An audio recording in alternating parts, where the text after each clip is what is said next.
Ang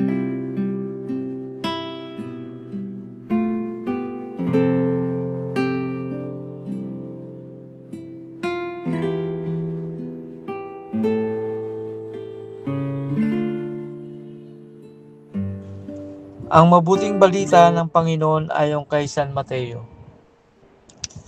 Nung panahong iyon, nang marinig ni Jesus ang pagkamatay ni Juan Bautista, siya'y sumakay sa isang bangka at nag-iisang pumunta ng ilang na lugar.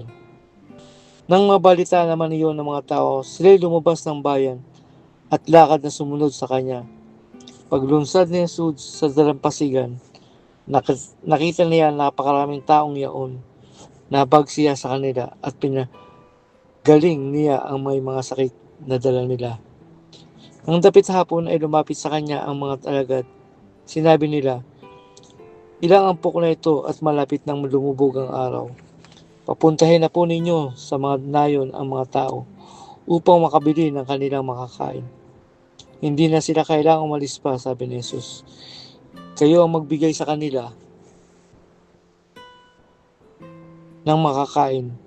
Sumagot sila, 5 po ang tinapay at 2 ang isda natin. Dalhin niyo rito, sabi niya. Pinaupo niya sa damuhan ng mga tao.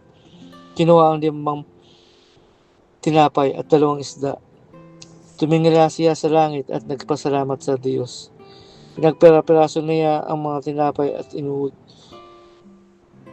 inuutos sa mga alagad na ipamigay yun sa mga tao. Kumain silang lahat at nabusog.